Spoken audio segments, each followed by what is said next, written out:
I got a couple emails from kids that have not been to the seminar, but have used my material since 2012. 26 years old, doing $3 million a month. A guy. He went from living in his mother's garage to sex, drugs, and rock and roll. I get them all the time. But speaking of that,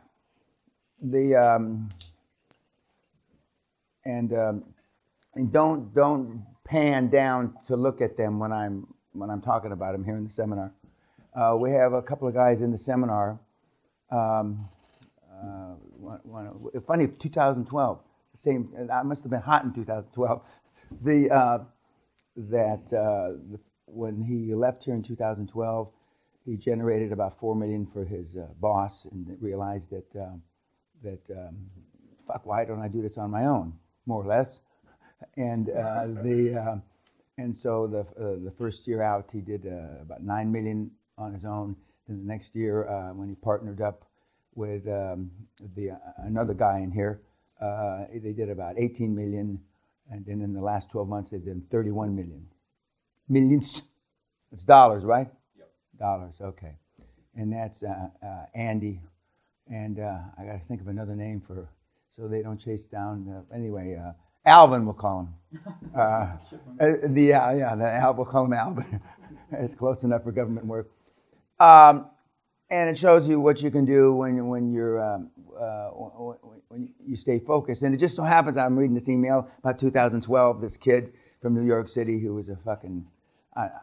I'm adding to the story a crackhead. Fucking. I don't know if he was or not, but it sounds better. He's a fucking crackhead. He's living in his mother's garage, and he doesn't take a bath. But in 3 years, a story. Well, he's living homeless. But for right now, he's just a crackhead in his mother's garage, and he doesn't take a bath. Okay. Another Menchie sends me an email this morning about their 18-year-old, which I predicted all this. The 18-year-old, unfortunately, I predicted all this. 18-year-old Brit, fucked up, drunk, and the presumption was that this person was a goody two-shoes. Nobody's a goody two-shoes at 18. I don't give a fuck who you think, who raised them, whether they're altar boys. Do they have altar girls? I don't give a fuck who. And if you're stupid enough to think that, whether they're Muslim, burqas, it doesn't make a shit. They're not. In today's society, the kids are fucked up. And that's because of a lack of leadership of you. Used. I mean, general, parents.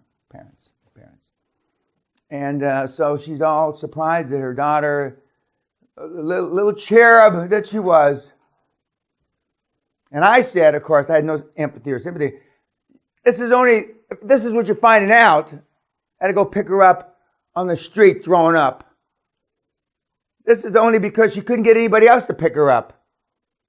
That's the only the only reason you got a goddamn phone call. Her mates, her friends, and when the guys pick her up, and if you think any different, you're fucking brain dead. It's just, Sally says, why do you get so upset about this, Dan? Because people are so fucking stupid! They're so naive. Because you want to think. Unless you got a chain on their fucking ankle. And you got them in a cage. Then they're good. Until you let them out of the cage. So we got $3 million a month crackhead who can't even take a bath. And the money's out there, guys. And gals. It's not,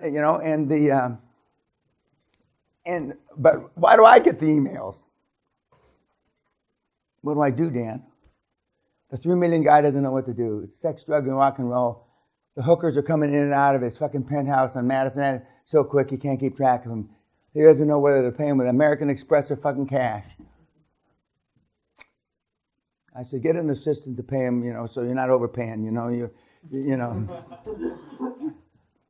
Oh, God. Anyway, 2012, I must have been hot. Yeah, I was. I must have been hot. And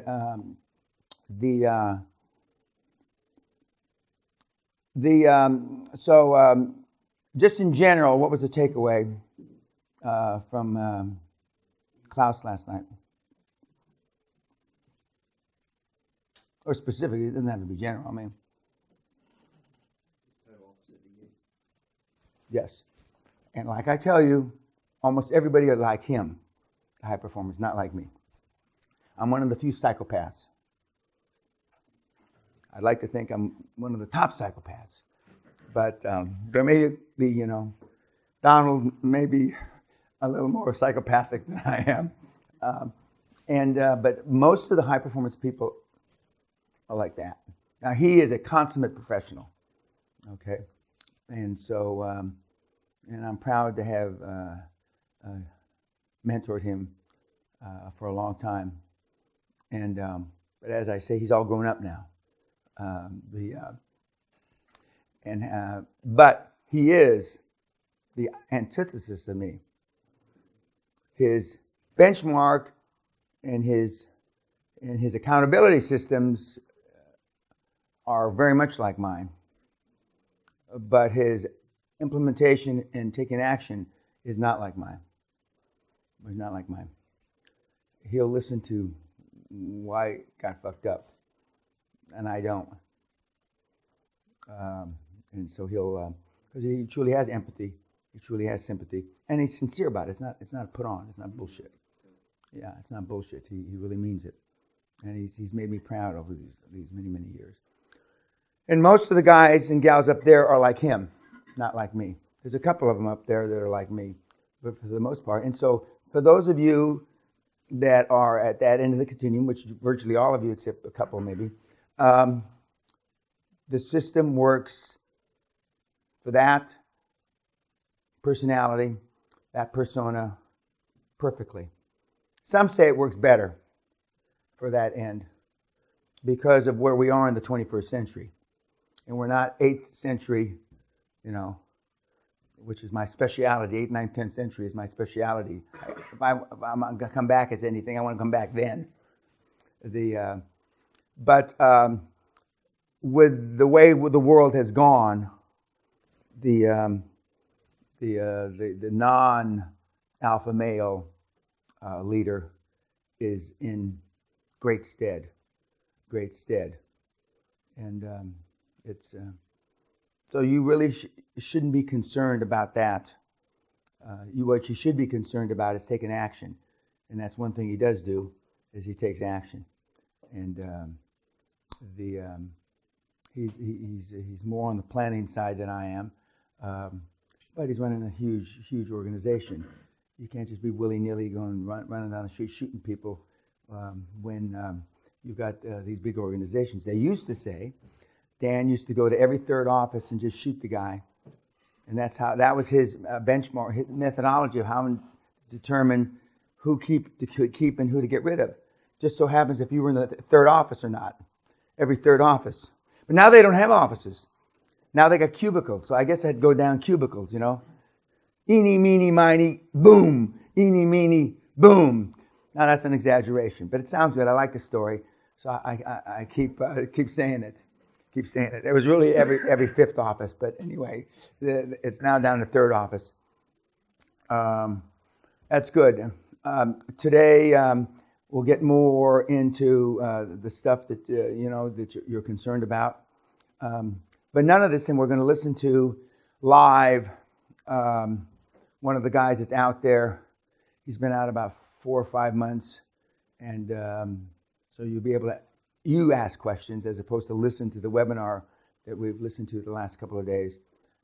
And he's a good kid, and I think he lives in Boston, Massachusetts.